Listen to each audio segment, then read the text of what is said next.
Okay, so we're going to do today topic 19, potential differences in capacitance. Now it is, let me see, the notes are 11 pages long, but I'm going to do it in one video just because there's not an awful lot in it. I will be skipping past a lot of the notes because it's just kind of a lot of kind of theory that most of you probably know. I mean, these videos are just for revision purposes. If you have any questions on any of the kind of theory I skim past, you can ask it in the comments and I'll get back to them.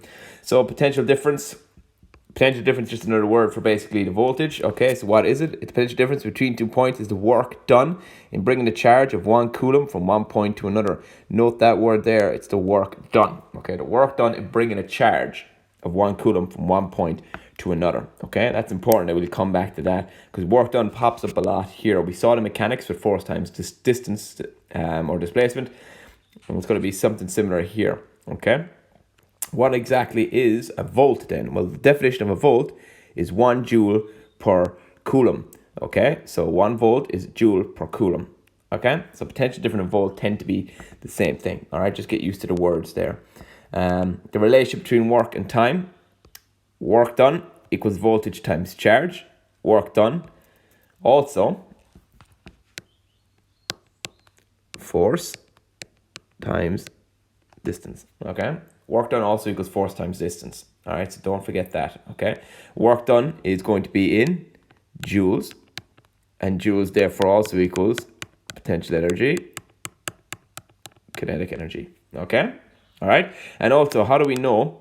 Why is it that 1 volt is equal to 1 joule per coulomb? Simple. Work done is charge by voltage. Charge is coulombs. Voltage is voltage, obviously. All right. So voltage here. All right. Joules and coulombs. Joules per coulombs. That's where it comes from. That's where the voltage up here. This thing up here. Oh, why did that bounce around there now? That's where that comes from. Okay. All right. All right, so we move on there now. Just quickly rub this off my notes. Okay. So electrical current, what exactly is an electrical current? There's many, actually, just a lot of definitions that are accepted here. The easiest one is it's a flow of electrical charge. You could also say it's a flow of an electron. It's a flow of an electrical current. But usually a flow of electrical charge is fine, or it's the flow of electrons is acceptable as well. Okay, all right. Potential difference, that's just basically, this kind of just a long-term explanation of it. You don't really need too much, but if you have time, read through it. It could make things a little bit easier, okay? But it's not necessary, really, okay? Okay, so we get on to the maths. It's always my favorite part. Problem 1 then. So again, write everything on the left-hand side, find your equation with the one missing value, and solve. So the work done in bringing a charge, so 2 coulombs, 1 point to another, 6 joules. What is the potential difference between the 2 points? Potential difference being V. Okay. Now they give us here the charge of an electron and the charge mass of an electron. They usually give you that if they don't, it'll be in the log tables anyway. Okay, so we know that W equals QV, and we're looking for V. So therefore, our voltage should be 3 volts. There you go. Easy peasy. All right, problem number 2. 2 oppositely charged parallel plates. Okay, so this is going to tap into the topic we did previously, topic 18. 2 oppositely charged parallel plates are a distance of, so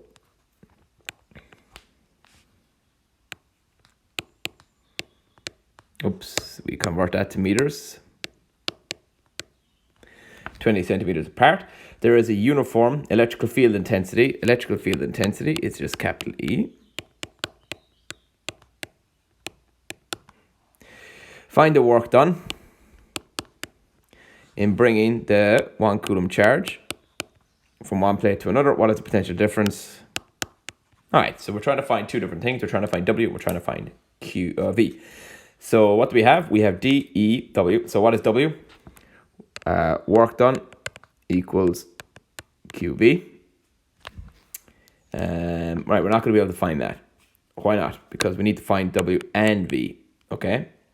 So therefore, this equation right now can't be used, okay? So what are we going to do then? What can we do now instead? Well, the other one we have, let's look at electrical field intensity. What is that? E equals F over Q. We have E, we have Q, we're missing one value. So usually in physics, if you find an equation with one missing value, that's the one you're going to use. Why can we use that? Why is that going to be important? What else do we have? Well, is there another equation? If we find F, is there going to be another equation we can now use to find W or V? There is. Work done equals force times displacement. Okay? So therefore, we change this to find F. F equals EQ. You see? So therefore, work done equals EQ times S.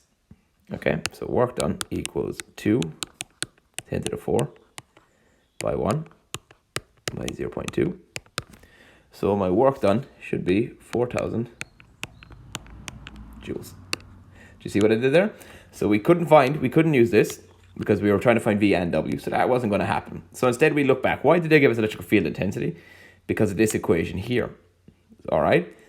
What value? We're missing one value there, F. So you should think then, so usually in physics, if there's an equation with one missing value, they'll probably want you to use that equation. So what you need to do then is say, okay, well, why do I need that equation? If you find that value, that F, is there another equation now that's going to have one missing value? And that equation, of course, is work done equals force times distance, displacement. Always remember, work done equals work done. QV equals Fs. Okay? Now, all I did here was I just subbed in for F here. I subbed in this EQ value, that's all. Okay? If you wished, you could, of course, find EQ here. All right? So we have work done. That's done. Part 2. What is the potential difference? How are we going to find the potential difference? Very easy. We now can use this equation. V is equal to W over Q, which is going to be 4,000 over 1. There you go. Done.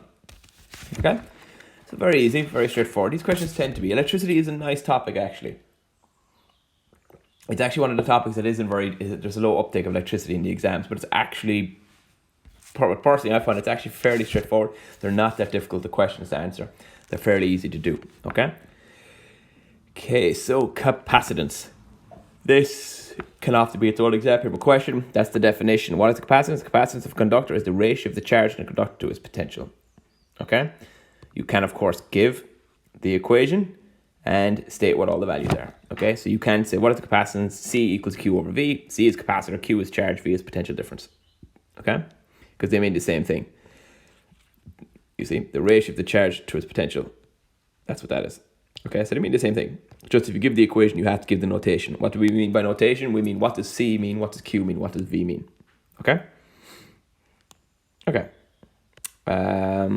Just kind of just talking about all the different things. The Q is proportional to V, okay? And the constant is C, the capacitor, okay? The reason it's constant is because if you change the capacitor, you're going to change the ratios, basically. That's the idea. So the charge and the voltage are proportional. One goes up, the other goes up. And the reason there's a constant is that if you change the capacitor, you're going to change that proportionality. It's going to change. So what is the SI unit for capacitance? It is the farad, capital F, okay? If you are ever caught in the hop and you can't remember it, just look at the equation.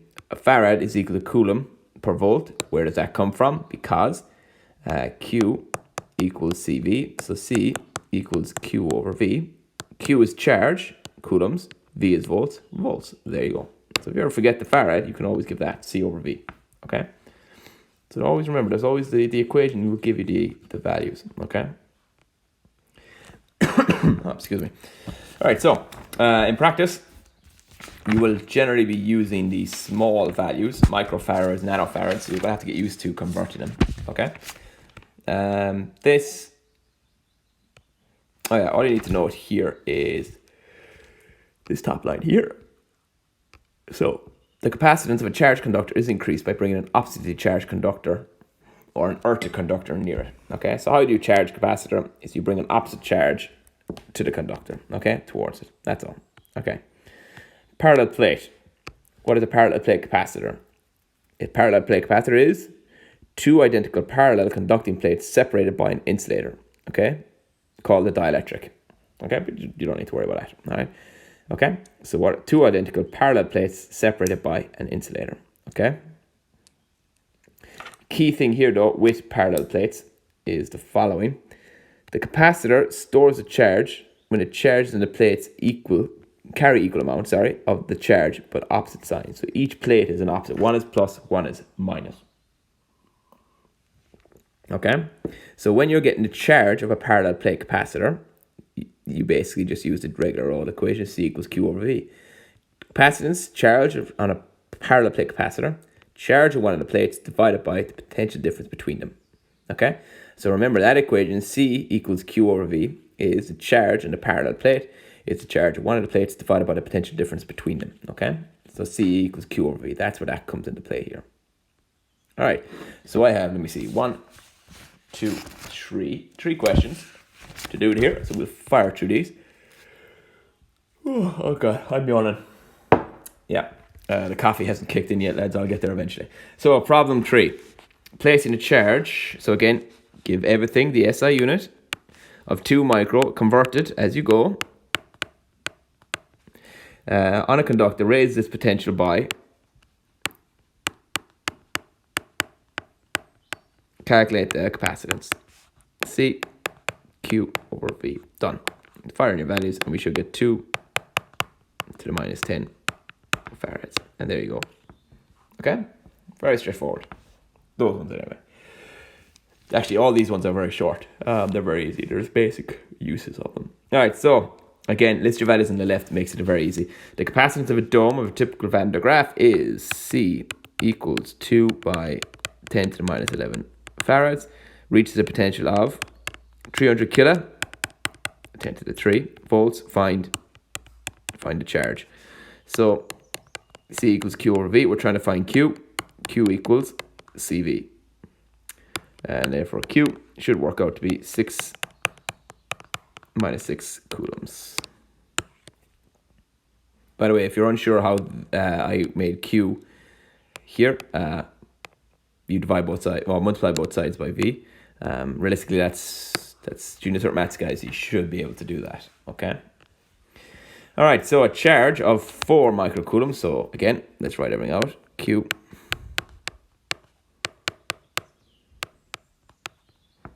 is placed in a conductor of capacitance 3 picofarad. Okay.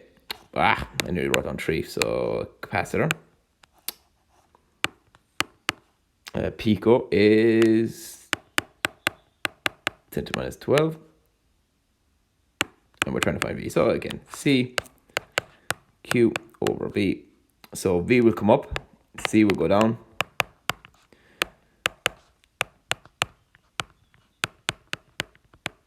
And there we go. So you multiply across by V, you divide across by C. And there you get it. Okay, so that's that. Very straightforward, guys, the basic uses. Now the next thing here, this is important. This is a common exam paper question. So how would you store a charge? How do you show that a charge was stored on a capacitor? Okay. So you set up your diagram is like this. You draw both diagrams. You call one A and one B. Just make it easier for you to explain. Okay. And all you say is you set up as shown. Charge the capacitor in A by connecting the battery across it. Remove the battery and connect the bulb.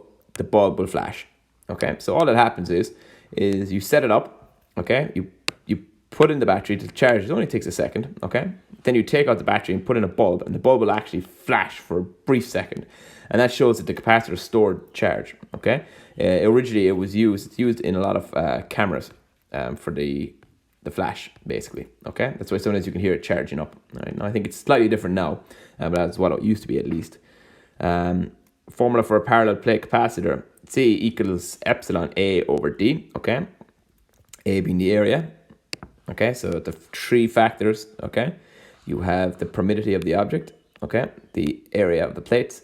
And you have the distance between them. Okay. In other words, if we put something between them, if we increase or decrease the area of the plates overlapping, or if we increase or decrease the distance, all right, you have to be able to show how would you prove this. Okay.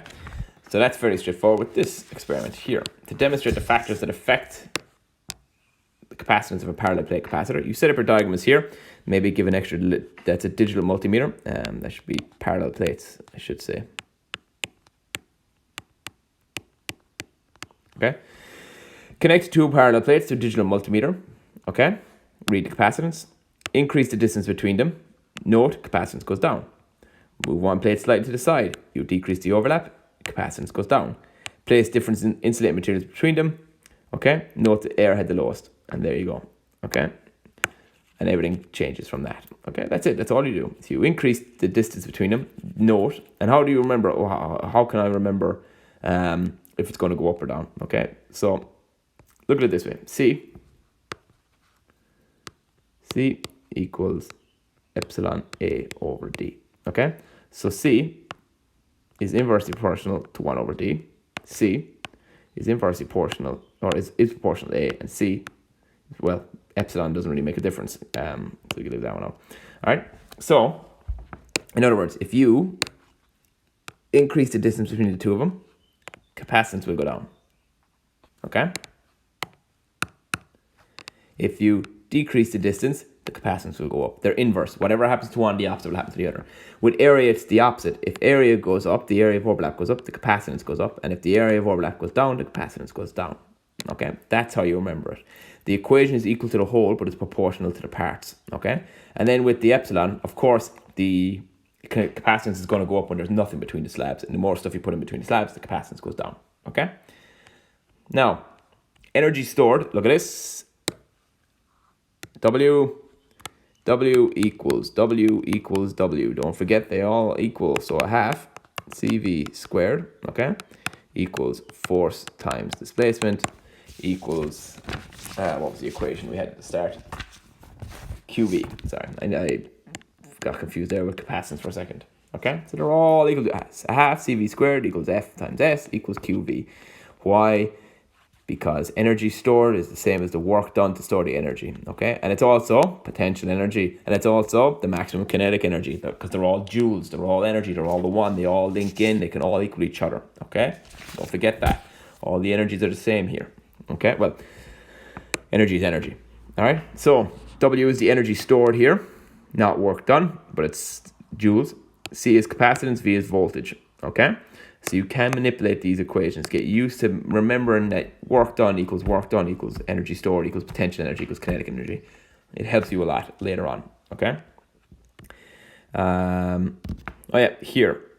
So a charged capacitor will block a DC circuit, okay? The reason being is, of course, the electricity travels in one way. So once the capacitor gets fully charged, it stops and no current will flow, okay? Whereas with AC, the current changes direction every 100th of a second. So the capacitor is constantly charging up, decharging, charging up, discharging, charging up, discharging. That's why, okay? As you can see here, all right? So the AC changes direction and the capacitor continuously charges and discharges, okay? That's why.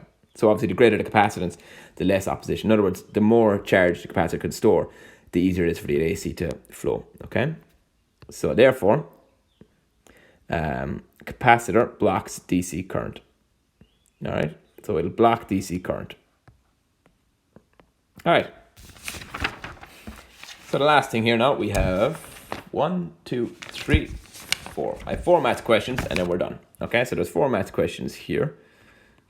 I'll fire through them. Nothing too difficult. Okay. All right. So, let me see. The common area of airspace parallel plate capacitor is, so area is given to us. Don't get used to that. They generally don't give you that. The distance between the plates. Calculate the capacitance. So we're looking for capacitance. And he gave us epsilon of air 8.9 by 10 to the minus 12. All right, so easy enough. C equals epsilon A over D. Fire in all our values. And we should get 1.78 10 to the minus 10 farads. Okay? Very straightforward. Right, number 2. This is a little bit different now. Parallel plate capacitor has a distance of 1 millimeter. So, oops, what happened there?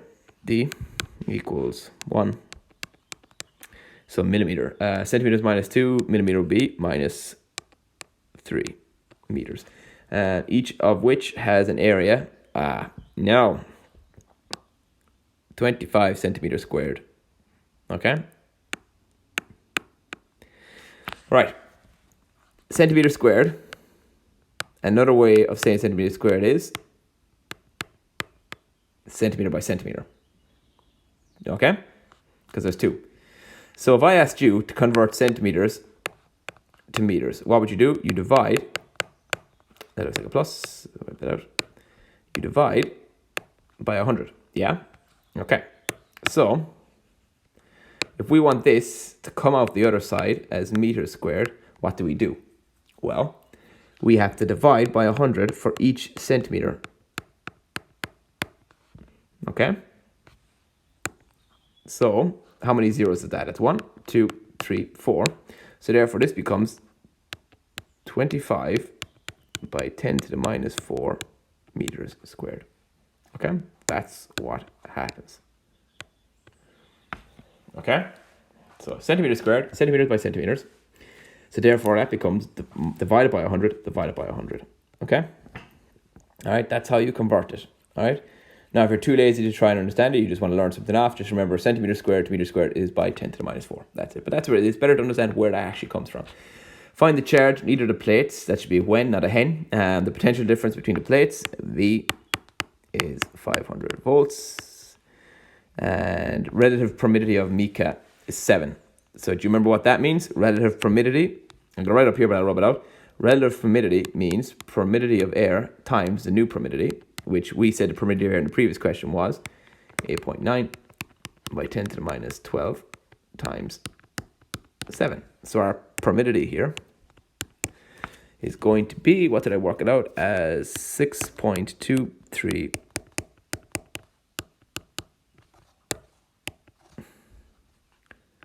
6.23 by 10 to the minus 11. My God, I'm having awful difficulty just trying to write the number 11 there. There we go. All right. Okay, so that's where it comes from. Relative permittivity is permittivity of the air multiplied by the relative permittivity. All right, now I got to read the question, find out what I'm actually being asked. Sorry. Parallel capacitor of distance of that, blah, blah, blah, blah, blah. Each of which has an area of that, done. It is a mica dielectric, done. Find a charge, there we go, on either of the plates. So we're looking for Q. When the potential difference, okay. So we need to find Q. So C equals Q over V. Draw the Q, please. Thank you. So we're looking for Q, CV. All right. Now, problem we have here is we can't solve it. We don't have enough information. So go to your log tables. Is there an equation there that's missing one value? And there is. C equals epsilon A over D. You see? Always find the equation one missing value. But let's actually even go back, right? Let's look at this. You're asked to find Q. You look in the log tables. You can't find anything that'll get us Q. All right? You panic. Don't panic. Find an equation that's missing one value. And you should notice that the equation that we're missing is this one. C equals epsilon A over D. Fire your values in. I know it's C. They didn't ask for C, capacitance, but fire it in. 1.5575 10 to the minus 10 farads. Okay? You have that. Add that number to your left-hand side. Okay, this is how you do it. Add it to your left-hand side. Now, go back to your log tables. With this new value that you've just got, is there another equation that's missing one value? Preferably missing the Q value. And you should notice that there is. C equals Q over V. So we should rearrange that. Q equals CV. Fire in your values, and you should end up with the following: 7.79. Okay? And there you go. Now, your answer might be slightly different depending on how you round it up, but that's generally it. Okay? That's how you solve these questions. It's not that hard. Physics is fairly easy, guys. Okay? Usually in physics, all right, Occam's razor, the simple answer is most likely the correct one. Okay, so the capacitor, a capacitor has a capacitance of 2.4, right? So micro, so C 2.4 by 10 to the minus 6 farads. What is the charge in the plate if the energy stored? Energy stored 23 10 to the minus 3 joules. That should be minus there. Okay, that's all we got. Okay. And we're looking for charge again.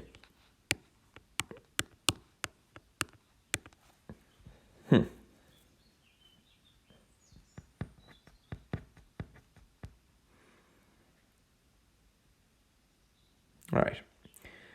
So we look at that, and we should find that this time we're caught. There is no equation missing one value. Okay? So there's nothing there. All right? Now they gave us C, they gave us W. Okay? Actually, there is. Sorry, hold on. Yep. W equals a half C V squared. There you go. Why? Because if we find V, we could sub it into the equation. V C equals Q over V. You see? So there you go. Once again, it works. We have a missing value. We're missing V. Find V. We sub it in for C because we can rearrange that equation to say Q equals CV. And there you go. That's it. Okay? Find your V, sub it in for Q. And your answer should work out to be... Now, what I did here, I did it slightly different. You can do it that way. What I did was I just basically converted this and said V equals Q over C, and I subbed that in up here. So I ended up with W equals a half C Q squared C squared. That got rid of that. So W equals a half Q squared over C. And then I brought everything over to one side. So Q equals the square root of 2 times WC. Okay. And then I got Q to be 3.32 by 10 to the minus 4 coulombs. So some of you might find that a bit too advanced for you, okay? So what I advise you to do instead, okay, is a little bit easier, the easier method, okay? That's just the way I prefer things. I hate putting in the numbers till the end because I'm a lazy man who doesn't like using the calculator. So here, I would rearrange this to find V. So you would say V is equal to, let me see, you'd multiply by 2 times W C square root. When you find that V value, you sub it into C equals Q over V and find your Q value, and that's it. And anyway, your Q value should work out to be 3.32 10 to the minus 4 coulombs, regardless. Okay. Oh, there's one more question. Sorry, nearly finished. Last question then. What capacitance is required to store, so energy stored, 0.01 joules of energy when there is a potential difference, of 12 volts, and we look for capacitance, C equals C. Easy, that one's easy. W equals a half CV squared. So now we want C to be the value. So C equals 2 times W over V squared. And you should get your capacitance as 1.39 by 10 to the minus 4 farads. Or actually, I think it comes up as, your calculator will probably give it something like this.